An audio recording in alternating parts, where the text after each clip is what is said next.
하나님의 말씀 봅니다. 누가복음 15장 25절에서 32절까지입니다. 마다들은 밭에 있다가 돌아와 집에 가까이 왔을 때 풍악과 춤추는 소리를 듣고 한 종을 불러 이 무슨 일인가 묻는데 대답하되 당신의 동생이 돌아왔음에 당신의 아버지가 건강한 그를 다시 맞아들이게 되므로 인하여 살찐 송아지를 잡았나이다 하니 그가 아버지여 돌아보자 아니하니하니 아버지가 나와서 가난하게 아버지께 대답하여 이르되 내가 여러 해 아버지를 섬겨 명을 어김이 없거늘 내게는 염소 새끼라도 주어 나와 내 벗으로 즐기게 하신 일이 없더니 아버지의 살림을 사람들과 함께 삼켜버린 이 아이를 나오니 이를 위하여 살찐 송아지를 잡으셨나이다.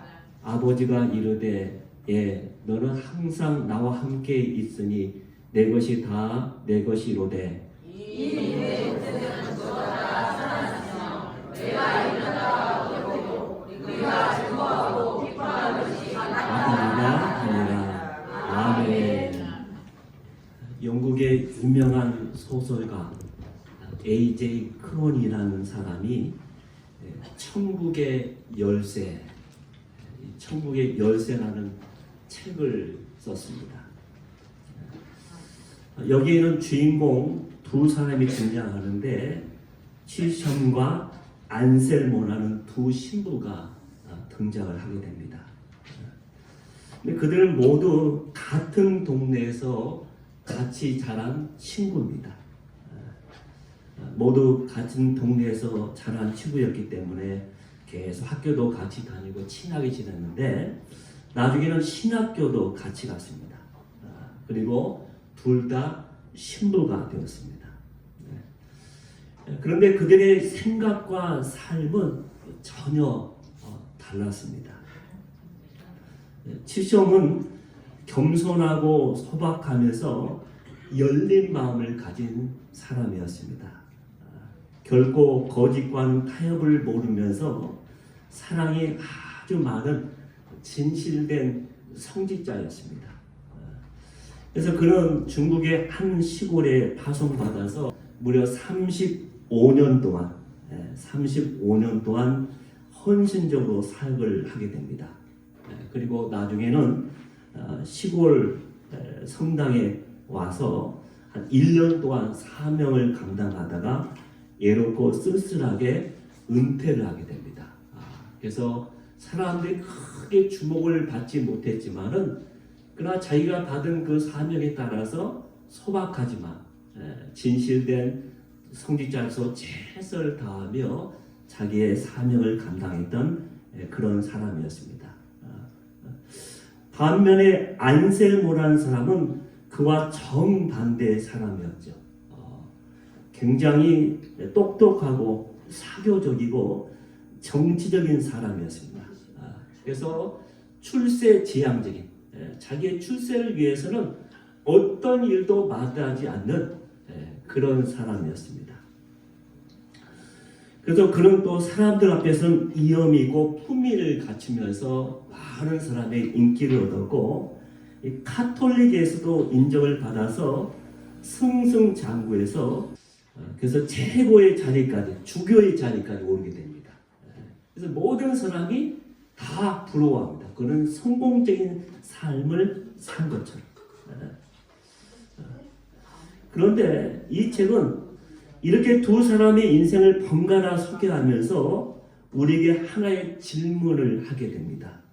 과연 천국의 열쇠를 갖고 있는 사람은 누구입니까?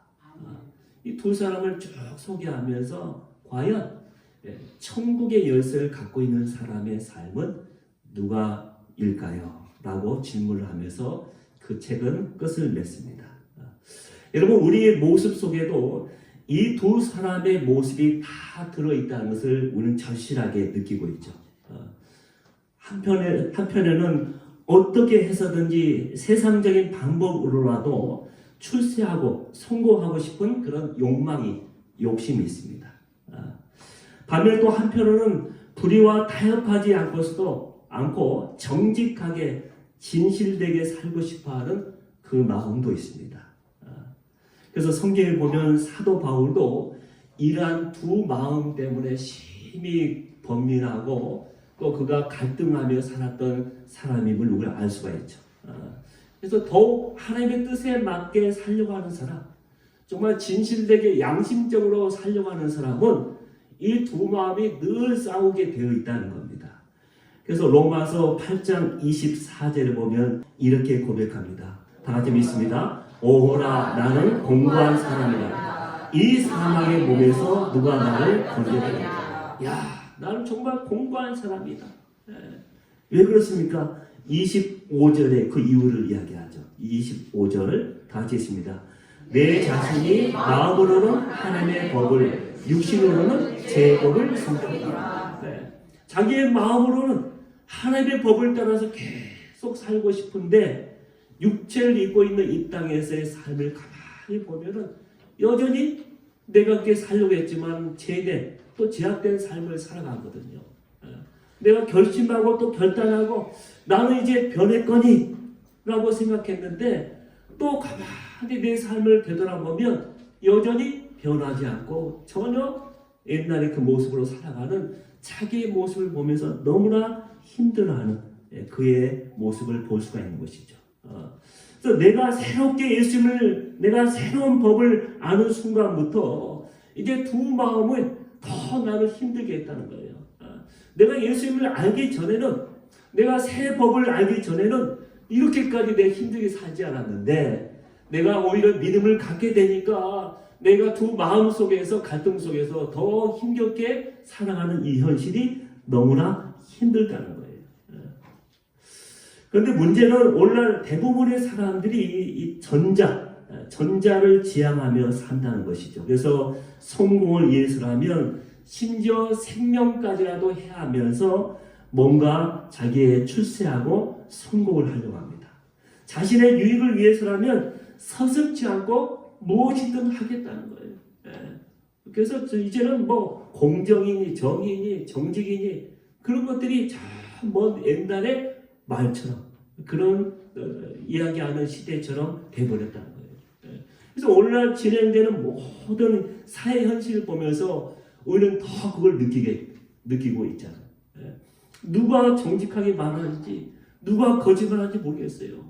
아니 이 땅에 일어난 모든 일이 뭔가 조작되고 뭔가 거짓으로 계속 어떤 사람들을 위해서 만들어진 사회처럼 또 만들어진 인물과 자리인 것처럼 느껴지는 시대. 그래서 오늘날 이 모든 현실을 보면서 너무나 힘든 거예요. 야, 이 땅의 정직과 정의와 그 모든 공정은 어디 갔는가? 그렇게 말할 수밖에 없는 그 시대를 살고 있다는 것이죠. 자, 오늘 누가복음 15장에 보면은 우리 모두가 잘 아는 한 가지 비유가 나오죠. 바로 집 나간 탕자의 비유입니다. 근데 오늘 말씀을 자세히 보면은 우리가 알고 있는 집 나간 탕자 말고 또 한 사람의 탕자가 있었다는 것을 발견하게 됩니다. 그 탕자는 바로 아버지의 집에 계속 있었던 집 안에 있는 탕자입니다. 우리 아는 것은 지금까지 집 나간 탕자였잖아요. 근데 오늘 본문에 자세히 보면 집 안에도 또 한 명의 탕자가 있었다는 것입니다. 그렇다면 집 안에 탕자라고 말할 수 있는 이 큰아들은 과연 어떤 사람이었습니까? 첫 번째로 이 큰아들은 남을 판단하는 사람이었어요. 남을 항상 판단하는 사람. 큰아들은 동생처럼 아버지의 재산을 갖고 나가서 허랑방탕하게 그 모든 재산을 탕진하지 않았습니다. 늘 집을 지키면서 열심히 일했던 아들입니다. 그런데 그 마음에는 그렇게 살면서 항상 만족함이 없었다는 거예요. 늘 불만이 있었기 때문에. 뭐에 대한 불만입니까? 미리 유산을 받아서 집 나간 동생도 못마땅합니다. 불만입니다. 또한 그런 동생의 모든 것을 받아주면서 또 동생이 집을 나간 이후로 한없이 슬퍼하면서 그리워하는 아버지의 모습도 불만입니다. 둘 다 마음에 들지 않는 거예요. 그러면서 그는 이제 자기만이 아버지와 사람들에게 인정받는 참 아들, 유일한 아들이라고 생각을 하게 됩니다. 그래서 자신만이 모든 일에 가장 옳고 모범적이고 하는 그런 모범적이라는 그 자부심을 갖게 된 것이죠. 여러분, 그러나 이런 자기 중심의 사고, 나만이 옳고 내가 모든 일이 기준이 된다고 한다는 것은 늘 우리를 자신을 병들게 한다는 것을 기억해야 합니다. 그런데 많은 사람들이 이런 자기 고집과 교만이라는 병을 앓고 있다는 거예요. 우리가 만일 이 사람은 이게 문제야, 또 저 사람은 저게 문제하면서 늘 남의 문제만을 지적하면서 남을 탓하기만 한다면 우리도 이 큰아들과 다름이 없는 그런 사람일 것입니다. 여기서 우리의 모습을 한번 점검해 보면 좋겠습니다. 내 생각과 내 뜻대로 모든 것이 되기를 원하지만 그것에 동의하지 않는 사람에 대해서는 내가 좋아하지 않습니다. 또 나의 뜻과 맞지 않는 사람을 못마땅하게 여기면서 멀리하게 됩니다. 그러면서 점점 갈등하게 된다는 것이죠. 그러므로 나의 기준을 가지고서 남을 판단하고 정죄하는 것은 잘못된 것이죠. 그런데 큰아들은 자기의 그런 생각과 그런 기준을 가지고 계속 자기의 동생을 바라보고 아버지를 바라보면서 살기 때문에 아버지와 같이 살면서도 기쁨이 없어요. 만족이 없습니다. 마태복음 7장 1절 2절에 보면은 비판을 받지 않으려거든 비판하지 마라. 너희가 비판하는 그 비판으로 너희가 비판을 받을 것이요 너희가 헤아림 그 헤아림으로 너희가 헤아림을 받을 것이니라. 아멘. 너희는 비판하지 말라고 했는데 이 비판하다는 말이 참 재밌어요. 비판하다. 이 헬라어로 보면 크리노라는 단어인데 원래 그 뜻이 뭐냐면 분리하다, 평가하다, 판단하다는 뜻이 있습니다. 늘 비판하는 사람은 분리해.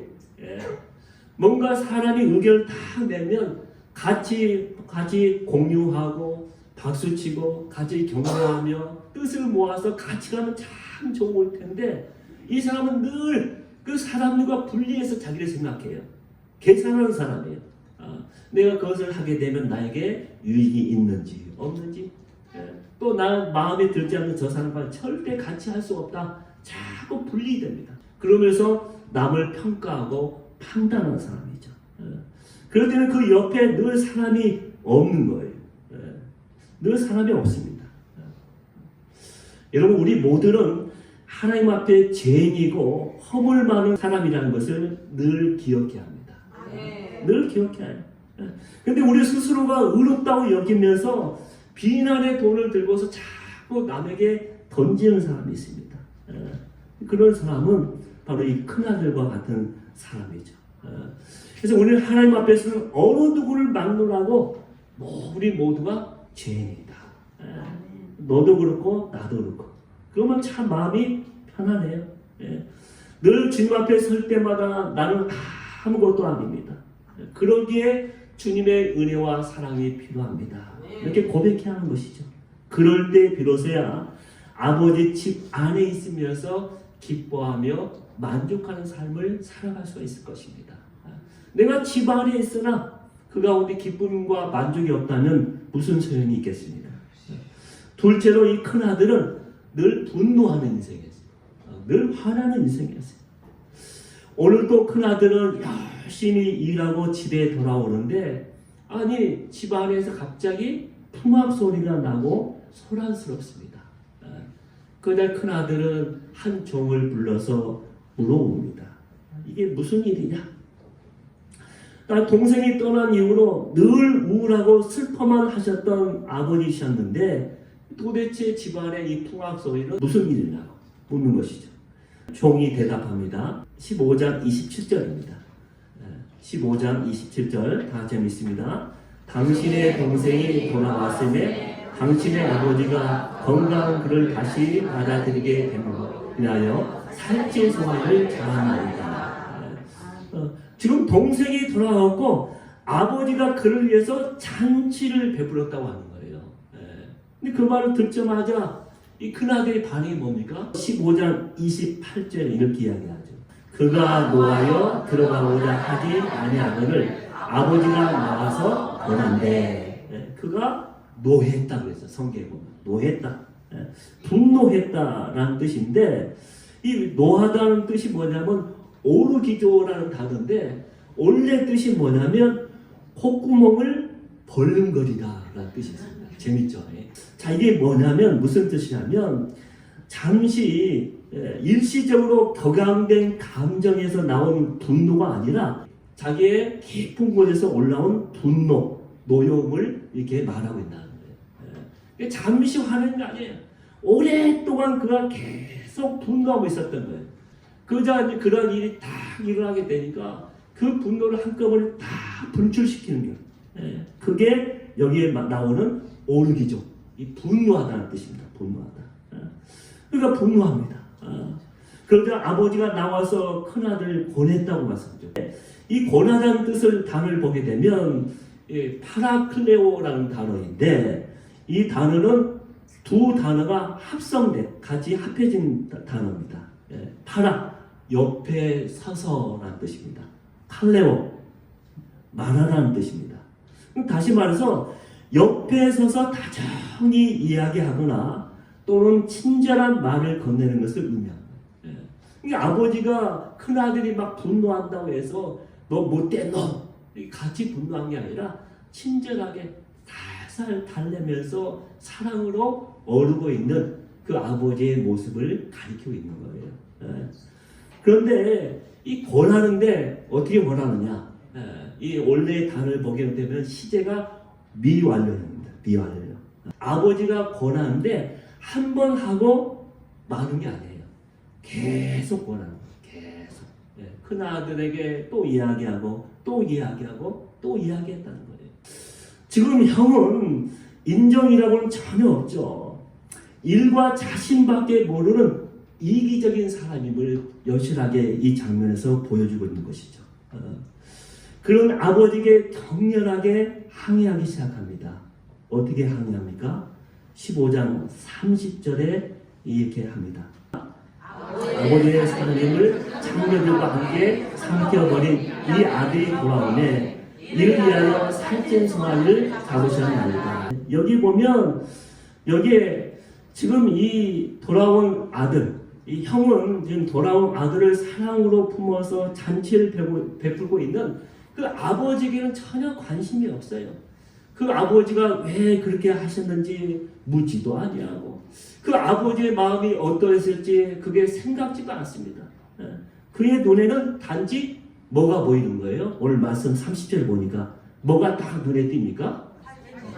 그렇죠. 아버지의 살림, 아버지 재산. 저 이제 유일한 아들이 됐잖아요. 그러면 아버지의 모든 재산이 자기 것이라 생각하고 있거든요. 그렇죠. 근데 아버지의 살림을 지금 충대고 있는 거예요. 그러면서 또 무슨 단어가 떠오른 여기 눈에 띕니까? 살찐 송아지를 계속 이야기해요. 지금 물질에만 관심이 있는 거예요. 자기의 욕심, 자기의 유익만 좀 다 계산하고 있는 거예요. 아버지의 같이 살고 있으면서도 아버지의 집에 살고 있으면서도 아버지의 관심도 없고 아버지의 마음도 헤아리지 못하고 그 아버지의 사랑도 깨닫지 못하고 알지도 못하는 거예요. 그래서 그냥 아버지의 살림 때문에 아버지의 재산 때문에 어쩔 수 없이 집에 있는 거예요. 집 안에 그냥 머물러 있는 거예요. 그게 이 큰아들이었습니다. 그래서 형은 항의한 것이죠. 아버지의 재산을 갖고 나가서 탕진한 이 불효자에게 이렇게까지 아버지가 환영하면서 잔치를 베푸는 게 말이 됩니까? 이것은 절대 있을 수 없는 일입니다. 하면서 아버지의 처사에 못마땅해서 지금 강력하게 항의하고 있는 것이죠. 여러분 어쩌면 우리가 큰아들과 같이 살아가고 있지는 않는지 한번 이 모습 속에서 우리 자신을 살펴봐야 하는 것입니다. 내 기준에 맞지 않으면 못마땅히 여기고 분노합니다. 그래서 집에서도 계속 갈등을 일으키잖아요. 부부 간에도, 부모와 자식 간에도, 이런 것 때문에. 또 회의하다 보게 되면 늘 자기 주장만 하는 사람이 있죠. 그래서 자기 주장이 받아들이면 참 뭐 좋아하고 막 박수 치는데, 그렇지 않으면 나는 이 자리에 더 이상 있지 않겠다고 그냥 나가버려요. 나가버려요. 회의하다 말고. 그 나만 있는 사람 뭡니까? 그런 사람이 가끔 있어요. 또 회의할 때 보면 다른 사람을 가만히 있는데 혼자만 계속 이야기하는 사람이 있습니다. 물론 자기 이야기를 할 때도 있어야겠지만 어떨 때는 이 다른 사람이 어떻게 이야기하는가 좀 기다려야 하잖아요. 기다리면서 듣고 있다가 또 자기의 생각이 다르면 이야기할 수 있는 거잖아요. 근데 처음에 다 이야기하고 누가 그 사람에 대해서 그 사람 의견에 대해서 이야기하면은 또 그냥 반박하고 또 계속 자기 뜻대로 그 모든 것을 끌고 나가려는 그런 교만과 고집이 있잖아요. 이게 참 우리를 힘들게 하는 것이죠. 자, 그렇게 하다가 자기 혼자 스스로 시험에 듭니다. 그래서 저 사람이 나를 시험 들겠다는 거예요. 그러면 나는 더 이상 이곳에 내가 있을 수 없다고 하면 떠나는 사람이 가끔 있습니다. 참 어렵죠. 여러분, 하나님께서는 우리가 다른 사람을 향해서 어떤 마음 갖기를 원하십니까? 바로 긍휼과 자비의 마음 갖기를 원하십니다. 긍휼과 자비의 마음. 그것이 우리의 모든 것을 다 덮어주고 이길 수 있고 우리를 승리할 수 있게 해주는 거예요. 가만히 보면은 역시 우리가 따지고 막 회의하고 막 계산해서 막 될 것 같은데 그렇게 해서 인생이 딱 뭐가 만드는 게 절대 아닙니다. 아닙니다. 그렇게 아무리 치밀하게 한다 해도 구멍이 숭숭숭 날 수밖에 없는 것이 우리의 인생이에요. 우리 인생입니다. 그래서 늘 우리는 날마다 나에게 하늘로부터 내려진 하나님의 은혜와 사랑이 없이는 숨 쉴 수 없는 존재라는 것을 늘 기억하면서 나는 오늘도 하나님의 긍휼과 자비 가운데 내가 살아가고 있구나 하면서 기뻐하며 감사하는 저와 여러분이 되기를 주의 이름으로 축원합니다. 그럼 우리 인생이 그냥 밝아 보여요. 늘 해피합니다. 우리가 우울할 게 뭐 있어요? 우리 인생 다 똑같이 하루 공평하게 다 주어집니다. 그 공평한 하늘 안에서 내가 어떻게 살아가느냐, 그것은 내가 선택하는 거예요. 누가 나한테 강요하는 거 아니에요. 누가 나한테 이렇게 해야 한다고 말하는 것도 아니에요. 내가 선택하고 결정하면 그런 삶을 내가 만들어 갈 수 있는 거예요. 하나님이 우리에게 기회를 주신 거예요. 근데 자꾸 우리는 따집니다. 내가 그렇게 하면 내가 힘들고 내 인생이 피곤해지고 내가 그렇게 하면 돈이 더 들고 내 시간 뺏기고 내 인생 가운데 도움이 안 되는데 자꾸 그러면 그런 인생 살다가 그냥 그렇게 그냥 가는 겁니다. 그런데 우리가 자꾸 내가 지금까지 살아온 그 길을 그 선을 좀 넘어서 한 발짝 나가게 되면 그 하나님의 또다시 예비하신 길이 있고 복이 있습니다. 여러분 그 길로 가길 원하고 있잖아요. 그 길을 가기 위해서 우리는 늘 기도하며 하나님께 은혜를 구하며 가고 있잖아요. 그런데 그 길을 열어주었음에도 불구하고 여전히 우리는 주저해요. 한 번도 가보지 않는 길이기 때문에 내가 이 길을 가서 과연 어떤 결과가 내가 무슨 일이 일어나지 내가 알 수 없거든요. 알 수 없기 때문에 우리가 하나님을 믿는 것이죠. 내가 다 알고 내가 계산한 대로 된다고 하면은 우리 신앙이 믿음이 필요 없는 거예요. 그래서 우리는 늘 그것을 알면서 기다릴 줄 아는 저와 여러분이 되기를 주의 이름으로 축원합니다. 자, 오늘 보면 또 세 번째로 이 아버지의 사랑에 도전하는 아들의 이 큰 아들의 모습을 우리가 바라볼 수가 있죠. 자, 큰 아들이 밖에서 화를 내면서 안 들어온다고 하니까 아버지가 자꾸 놀라서 달려나가서 자꾸 권하잖아. 권해. 야, 동생이 집에 왔는데 들어와야지. 계속 설득합니다. 그럴 때 29절에 큰 아들이 아버지께 이렇게 큰 소리칩니다. 내가 너의 아버지를 섬겨 너를 영이 여기시는 내게 내게는 용서스키라를 주어 나와 내 것으로 즐기게 하신 일이 없더니. 지금 결론적으로 내가 화내고 있는 것은 아버지가 잘못했기 때문에 화내고 있다는 거예요. 그래서 자기 화를 정당화시키고 있습니다. 이 아들은 지금까지 아버지 집에서 누렸던 그 모든 축복과 아버지의 사랑에는 조금도 감사가 없습니다. 그래서 오직 원망과 불평만 쏟아내고 있죠. 여기서 큰아들의 불만은 크게 두 가지로 딱 압축할 수가 있습니다. 첫 번째는 아버지가 작은 아들만 편애한다는 거예요.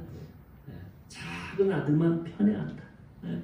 아버지는 똑같이 사랑하죠. 근데 큰아들은 작은 아들만 자기를 위해서 해준 것은 아무것도 없다는 거예요. 근데 제사를 탕진하고 돌아온 이 동생을 위해서는 세상에 살찐 송아지까지 잡아주면서 그러면서 자기는 아버지의 사랑을 받지 못한다고 생각하고 있는 거예요. 둘째는 지금 아버지가 공정하지 못하다는 거예요. 공정하지 못하다. 자기는 선하고 옳은 사람이고 동생은 지금 정죄받아서 마땅한 죄인인데 근데 어찌하여 아버지는 그런 아들을 버려야지 이렇게 잔치까지 하면서 환영할 수 있느냐라고 지금 불만을 갖고 있는 것이죠. 근데 그러면서 아버지에게 항의하고 있다는 것입니다. 그런데 무엇보다도 안타까운 일은 이 큰아들이 아버지에 대해서 오해하고 있다는 것이죠. 여러분 아버지는 부자이죠. 그래서 모든 것을 다 주기를 원하는 아버지입니다. 아버지죠. 그런데 큰아들은 아주 인색한 아버지를 오해하고 있다는 거예요. 어떻게 해요? 사랑이 많은 부자 아버지를 염소 새끼 하나 안 주는 인색한 아버지로 그렇게 이야기하고 있다는 것입니다. 그런 집에서 효자인 척 형식적으로는 아버지를 섬기기만 했을 뿐 삶은 아버지의 사랑에 대해서는 전혀 알지 못했던 아들이다라고 말할 수가 있다는 것이죠. 그래서 아버지께 이렇게 항의합니다. 30절입니다. 30절 아버지의 살림을 장녀들과 함께 삼켜버린 이 아들이 돌아오매 이를 위하여 살찐 송아지를 잡으셨나이다. 여기서 형은 자기 동생을 가리켜서 뭐라고 이야기합니까? 뭐라고 했어요? 오늘 말씀 보니까 30절에 자기 동생을 가리켜서 이 아들 됐습니다. 이 아들. 영어 성경을 보면 당신의 아들, this son of yours. 당신의 아들이라는 것입니다. 당신의 아들. 자기 동생인데 자기 동생으로 인정하지 않습니다. 그러면서 제 3자 취급을 하고 있는 거예요. 돌아온 동생을 기뻐하기는커녕 그 나쁜 놈이 돌아왔다는 것이죠. 당신의 아들이 사고친 아들이 왔다고 아버지에게 대들고 불만을 쏟아놓고 있는 것이죠. 자, 그러자 아버지가 그런 큰아들 향해서 어떻게 뭐라고 대답합니까? 32절입니다. 이른 내 동생은 죽었다가 살아났으며 내가 일어났다가 얻었기로 우리가 즐거워하고 기뻐하는 것이 마땅하다 하니라. 아멘. 여기 보면 이 동생을 뭐라고 할 게 있습니까? 이 내 동생이다. 그냥 당신의 아들 그랬는데 아버지는 다시 이야기합니다. 그걸 수정해줘야 야 너의 동생이야. This brother of yours. 바로 너의 동생이야. 어떻게 네가 그렇게 말할 수 있느냐? 라고 말하고 있는 것이죠. 그러면서 즐거워하고 기뻐하는 것이 마땅하다 라고 이야기합니다. 그래서 마땅하다라고 했는데 잔치를 베풀 수밖에 없었다라고 변명하는 아버지의 말이 아니라 이 말은 너는 마땅히 즐거워하고 기뻐해야 하는 것이 아니냐라고 책망하고 있는 거예요. 지금. 마땅히 즐거워하고 기뻐해야 하는데 어떻게 내가 그렇게 말할 수 있느냐라고 하면서 지금 큰아들을 책망하고 있다는 것입니다. 마지막으로 여기서 우리가 기억해야 할 것이 하나 있습니다. 큰아들의 가장 큰 문제는 뭐냐면 바로 아버지의 마음을 몰랐다는 겁니다. 아버지의 마음을 몰랐다. 오늘 본문을 보면서 큰아들 편에서 보면은 옳다고, 그 모든 상황이 옳다고 할 수도 있을 것입니다. 그는 열심히 일했죠. 사고 친 적도 없죠. 그 다음에 아버지의 명을 어긴 적이 없습니다. 모든 면에서 모범을 보였죠. 모든 면에서 다 그것을 순종하며 따랐습니다. 그러니까 큰아들 편에서 볼 때는 문제가 없는 것 같습니다. 그러나 가장 중요한 아버지의 마음을 모르고 있었다는 것이 문제였습니다. 여러분, 오늘 우리의 문제가 무엇인지 아십니까? 바로 우리가 이 하나님의 마음을 갖게 되면 우리의 모든 문제가 다 사라질 텐데, 어느새 하나님의 마음을 얻고 자꾸 내 마음만, 내 생각만 주장하기 때문에 문제가 생긴 거예요. 그래서 우리의 모든 삶을 이 하나님 아버지의 마음으로 바라보고 살아야 합니다. 그래서 우리가 모든 일을 할 때도 과연 예수님은 어떻게 생각하실까? 또 이 상황에서 예수님은 어떻게 행동하셨을까? 어떻게 하셨을까? 늘 그런 관점으로 보게 된다면 우리의 살던 방식이 조금은 달라질 거예요. 서서히. 서서히. 늘 내가 해왔던 그런 삶 가운데 그렇게 똑같이 살아가는 것이 아니라 이제는 모든 생각을 예수님께서 어떻게 생각하고 예수님께서 어떻게 하셨을까? 그렇게 묵상하고 그 길을 쫓아서 내가 순종하며 가게 된다면 우리의 길은 다르게 갈 것입니다. 여러분, 하나님이 가장 기뻐하시는 교회는 어떤 교회일까요? 그 교회는 하나님의 마음에 민감하게 움직이며 순종하는 교회가 하나님이 기뻐하는 교회예요. 하나님의 마음에 민감하게 순종하며 움직이는 교회. 그럴 때 그 교회는 하나님이 기뻐하는 교회가 될 수 있다는 것이죠.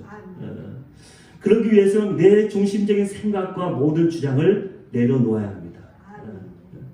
내가 아버지 집에 있다고 하면서 자신의 헌신과 수고를 빌미로 기득권을 주장해서도 안 된 것이죠.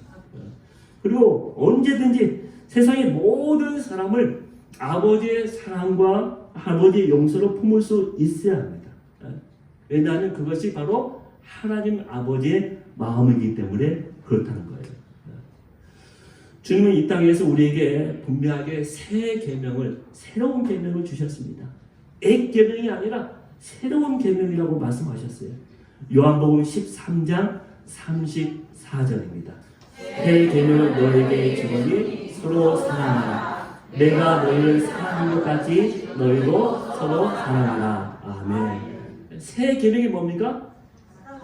서로 사랑하라. 서로 사랑하라. 서로 사랑하라.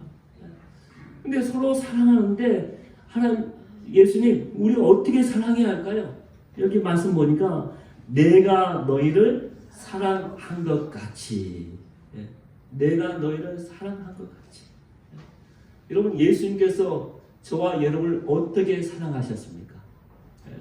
십자가에서 몸이 다 찢기시고 모든 피를 다 쏟아내시면서 나에게 영원한 생명을 위해서 죽기까지 사랑하신 거예요.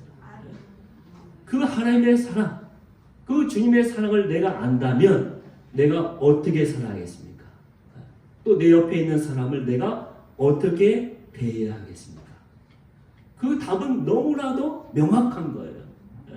우리가 어떤 길을 가야 할지 너무나도 분명한 거예요.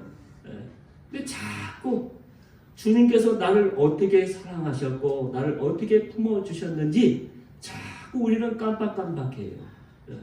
그래서 내가 이 자리까지 온 것은 내가 열심히 수고해서 또 내가 열심히 싸워서 내가 열심히 달려서 여기까지 온 것처럼 착각하면서 자꾸 교만하고 옆에 있는 사람들 내가 함부로 평가하고 또 내가 분노하고 내 뜻에 맞지 않으면 자꾸 멀리하면서 내가 분리시키고 이렇게 한다는 거예요. 얼마나 하나님 보시기에 가소롭겠습니까? 우리 대림들을 보면서 다시 한번 우리가 어떤 삶을 살고 있는지 한번 세심하게 점검해 봤으면 좋겠습니다. 이 대림절은 그렇잖아요. 내가 회개하는 계절이에요. 회개하는 절기예요. 그래서 내 사랑이 또 내 모든 삶이 지금 어떻게 진행되고 내 어떤 사랑인지 한번 점검해 보는 거예요. 그리고 다시 한번 오시는 주님을 내가 기다리는 절기입니다. 다시 기다리는 절기. 그럴 때 우리는 새롭게 주님 안에서 우리 길을 갈 수가 있는 것이죠. 라이언 화이트라는 한 소년이 있었습니다. 이 소년은 1971년 미국 인디애나주의 코코모라고 하는 조그마한 시골에서 마을에서 태어났습니다. 그런데 그는 어릴 때부터 집안의 유전으로 내려오는 혈육병을 앓게 되었어요. 그러다가 그가 중학교 갔을 때는 폐 수술을 받다가 피를 수혈받는 과정에서 에이즈에 감염을 받게 됩니다. 당시 의사들은 에이즈에 대한 연구도 부족했고 특별한 치료 방법도 없었기 때문에 6개월 시한부 판정을 내리게 됩니다. 근데 더욱 안타까운 것은 학부모들의 데모하고 또 교사들이 학교에 오는 것을 반대해서 결국 학교를 그만둘 수밖에 없었던 것입니다. 그래서 그는 모든 사람들보다 애면당하게 됩니다. 왜요? 나도 에이즈에 감염되지 않을까? 그 당시는 에이즈에 대한 어떤 그런 연구도 안 돼 있고 잘 알려지지 않았기 때문에 모두가 그런 공포에 빠지게 된 것이죠. 그래서 혼자 외롭게 투병하는 삶을 살게 되었던 것이죠. 이것은 당시 미국 사회에서 큰 이슈가 되었습니다. 그때 당시 레이건 대통령이 이 소식을 듣고서 그를 위로하기 위해서 그를 찾아가 또 격려해 주게 됩니다. 그 이후로 여러 많은 유명 인사들이 그를 찾아가 격려해 주었다고 합니다.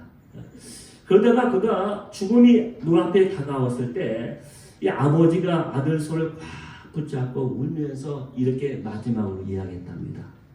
너무 가슴이 아프고 슬프구나. 내가 이렇게 가야 하다니 미안하다. 이제는 내게 아무것도 해줄 게 없구나 라고 울먹입니다. 이때 라이언이 이런 감동적인 고백을 남겼다고 합니다. 아빠, 많은 사람들이 저에게 사랑을 주었고 정말 많은 선물을 주었어요. 이 방에도 선물이 가득하잖아요. 그러나 저에게 가장 좋은 선물을 준 사람은 아빠밖에 없어요. 아빠는 저에게 예수님을 소개해 주셨고 예수님을 통해 영원한 생명을 주었으니까요. 이 선물은 아빠가 준 최고의 선물입니다. 라고 말하며 이제 생을 마감했다는 이야기입니다. 그런 의료진의 실수로 에이즈에 감염되어서 5년 동안 병을 앓으면서 많은 고통 가운데 그가 죽어가고 있었지만은 수많은 그 고통을 겪으면서 죽어갔지만은 그러나 오히려 그런 그 모든 죽음 앞에서도 구원의 은혜에 감사하면서 자기의 마지막 생을 모든 사람에게 감사하며 미소 지으며 생을 마감했다는 것이죠. 여러분, 우리 모두는 오늘 본문에 나오는 큰 아들과 같은 집안의 탕자인지도 모릅니다.